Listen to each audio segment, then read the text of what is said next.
Well, for so many distance runners, the idea of taking any time off at the end of any season seems controversial because so many of us have this perspective or opinion that in order to improve our running performance, we have to keep training harder and more consistently. But I think that view is short-sighted and fails to see the other areas of our life which gets to flourish, which in turn refreshes our mind and our headspace to get back in at a more productive level at the end of training rest.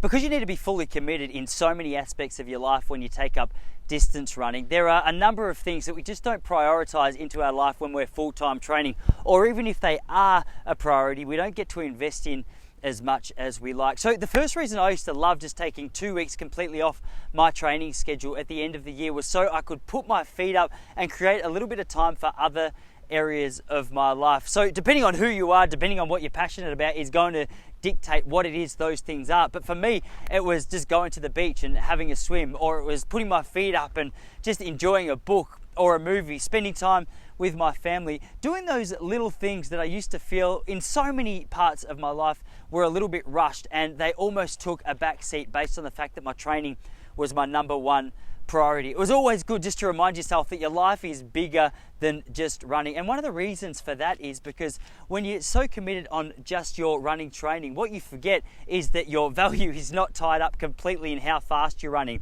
If you're anything like me, there was so often in my career times where I would run a good race and I was like, yes, okay, I feel fantastic about myself.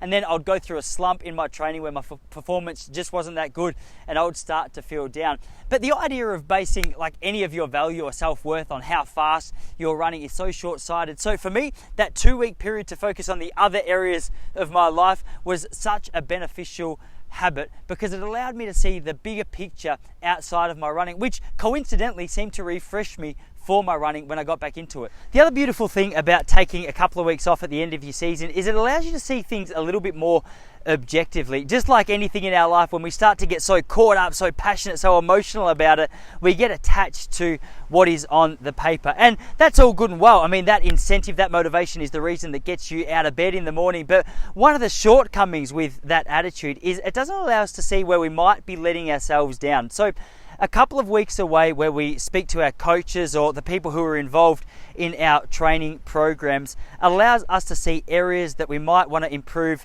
in the next season, or simply when we return back from our distance running. So I would encourage you, if you do decide that a couple of weeks off, or at least a couple of weeks toned down from your training is something that would be beneficial to you, really consider what it is that you've been doing. Have a time to reflect on the past 12 months of your running. What's worked? What didn't? Was there anything you introduced? Was there anything that you took away? And what were the benefits of that particular actions? Try and really focus on building up the areas that worked for you and possibly diminishing the areas that weren't so positive. If you're not a massive fan of taking 2 weeks completely off running, I totally get it. It is a really positive part of our lives. So many people feel as though they're missing out on just some good quality life if they're not getting out for their run. So the other alternative is, rather than having a really structured training program, maybe you decide that for the next 2 weeks you just get up and you run if you feel like running. If it's something you don't feel like doing on any given day, well, you've got the freedom to say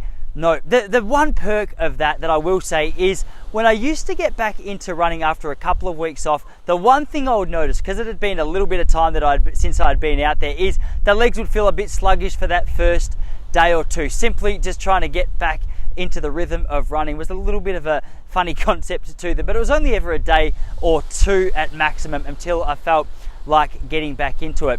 The beauty is you're not going to lose much fitness at all over a 2-week period. In fact, you'll come back feeling refreshed, feeling refined, so that in fact you're more able to tap into a deeper level of your running than what you might have been able to prior to that. Guys, have you ever tried having a couple of weeks off at the end of your season? Let us know in the comments below. We'd also love to know where it is that you're actually joining us from. So hey, enter that down in the comments below. Make sure you subscribe and you like this video if it helped you out at all. We've got new videos coming out every Wednesday and Sunday. So that is on all things distance running. If you need any guidance, any tips, or any strategies to help you improve as a distance runner, well, keep an eye out for those.